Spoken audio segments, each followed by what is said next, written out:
It'll be one to go this time by. Coming to the green, buddy, coming to the green. Let's go get him.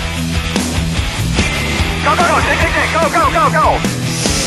Get your motor running. Head out on the highway.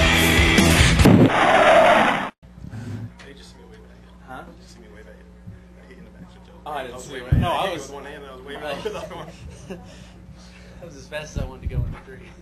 I tried to do it early enough, so it's not as We're That's how it's going to go. now joined in the infield media center by today's third place finisher, driver of the 99 Office Depot Ford, Carl Edwards. Carl, tell us about your run today. That's fun. I had a really good time. We took 2 tires there at the end, and I don't know if that was the right thing or not, but we still ended up having a great race, and it couldn't be any better. You know, there couldn't be a better third. You know, leading the points, my 2 teammates finishing in front of me, and having a good race like that. That's a lot of fun. We're also joined by today's second place finisher, driver of the number 17 DeWalt Ford, Matt Kenseth. Matt, tell us about your run. It was like Carl said, it was really fun racing. That's probably the best racing I've seen in a long time. I imagine, at least it looked like it, felt like it from the seat. So there was 3 of us racing there, and in a way, with Carl leading the points, there's 2 winners, and I feel like the only loser in the crowd. So we got beat, and you hate to get beat when you're in them battles, but they're a lot of fun to be part of. And I think Greg had probably the best car there, and we're just all driving as hard as we could to try to hold them off as long as I could, and I just couldn't do it. We'll now open it up to questions of the media.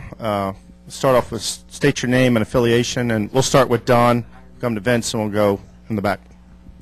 It's Don Culber with Morris News Service. Was the battle between all 3 of you, was the fact that you were teammates, is that, I mean, you guys raced close, but you raced so clean, or is it the fact that all 3 of you have a reputation for being good, hard, clean racers? Did team thing play any in that? Well, for me, it really didn't. I mean, you know, whether these guys are driving for different teams or if I've been racing Mark and Jeff, who were friends of mine that used to be teammates or whatever, I think you're going to race everybody the same. I mean, I think all 3 of us raced as hard as we could possibly race each other for the win without wrecking ourselves or each other, and Greg and I was pretty close to wrecking us both on the backstretch one time. So, I mean, we just couldn't race any harder, and the racing's always like that. You know, I know there's always a talk of more points to win and people race harder to win, but these races are so hard to win, and we haven't been to victory lane yet this year. And if you're ever in a position to win, I mean, everybody's racing as hard as they can. It just so happened today that you had cars that were very close on speed, and we could all maneuver around and had to restart at the end. We could all pretty much just go crazy.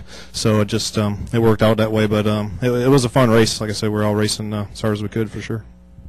Yeah, and I think that early in the run, I kind of realized Greg was probably the fastest, Matt was probably second fastest, and I was third. So I tried to hold, I held them off for as long as I could, and finally they got by me, and then Matt held Greg off for a long, long time, and then it all kind of worked out. But yeah, I don't know. Like Matt said, I don't think it really matters that we're teammates. I think it matters that we respect one another, and that'd be the same for anybody out there.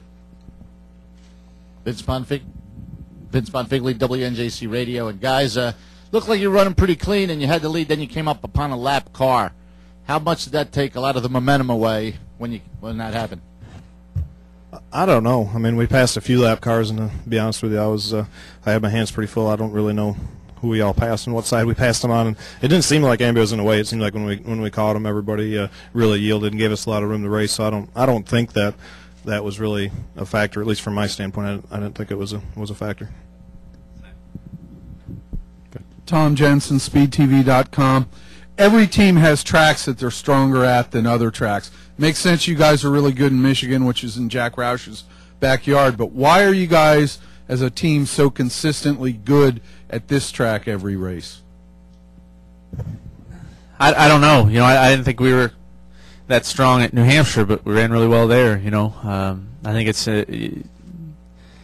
you're always chasing, you know, the setup and the latest engineering stuff and all that. And I think it just kind of goes in waves. But you know, so I don't know why we've consistently been so good here. I think as a group, this is probably the best we've been. It seemed like all of our cars were pretty fast today. So you know, but I don't know the reason. Okay, we're going to go upstairs for 3, then we'll come back down. We got Bob and Jerry.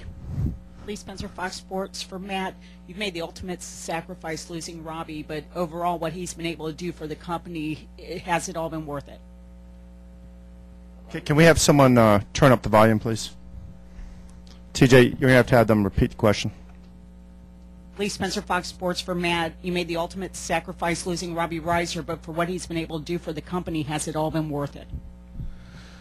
Well, yeah. I mean, I don't know if I made the ultimate sacrifice. I mean, he wanted to go. I mean, he wanted to go do that job. I mean, if he didn't want to do that job, he'd still be doing the old one that he had. I mean, he never got really let go or moved around or whatever. I mean, he was kind of ready, I think, for something different and to get off the road a little bit. So certainly he's helped the company a lot. I mean, he's a guy that's really cut out for that job. He's the best guy I think that we've ever had, managing Roush Fenway Racing before the performance side of it and all that. So I think it's been a benefit to all of us. I mean, he's been a huge benefit to my career, obviously, through the years. And moving him in that role, I think, has helped all of us the same. I think it's helped all the teams, giving us better cars, better employees, better pit stops, all that stuff. Bob Margolis, Yahoo Sports. This is for either one of you. Can you guys compare the difference between the strength of the Roush Fenway organization now and go back to 2005 when you were all there and all running really well? Everyone seems to have overlooked this organization coming into the chase. I was new in 2005, but I knew there was times where our cars were just, the car was carrying me a lot, in 2005, especially at the mile and a halves. I feel like we're better now. I feel like I'm better now. I don't know if I can speak for the whole team, but I feel like when I go to a variety of tracks now, I feel like we can win instead of just the mile and a halves. I feel great at the short tracks, the road courses. The speedway stuff's getting a lot better. Finished second there in July, so. To me, I think that we are better off as a team now than we have been since I've got here. David Poole, Star Observer. For either one of you, or both of you, every year in the chase, or since it's been the chase, people have been talking about multi-car teams and team orders, and this guy's supposed to let this guy go. I mean, can we finally put that to rest after today? You guys look like you were. Mortal enemies going out there. I mean, I know you raced each other clean, but there's certainly no quarter asked nor given in that situation. Well, the plan was to have Greg win. We just tried to make it look really good. Yeah, I mean, I don't know. I mean, from my part, I don't know about Carl and all that. Everybody's got to speak for themselves. But the team order thing, first of all, Jack's never given me a team order in the car before. And if he did, and it was for a race win, I'm sure I would be fired on Monday because, you're all going to race as hard as you can when it's for the win. Everybody's, like I said before, I mean, it's really, really hard to win these races, harder for some of us than others this year. But it's tough to win, and, you're going to do everything you can to try to do that. If you stage that one, congratulations. Well done. Thanks. Carl, anything on that? No.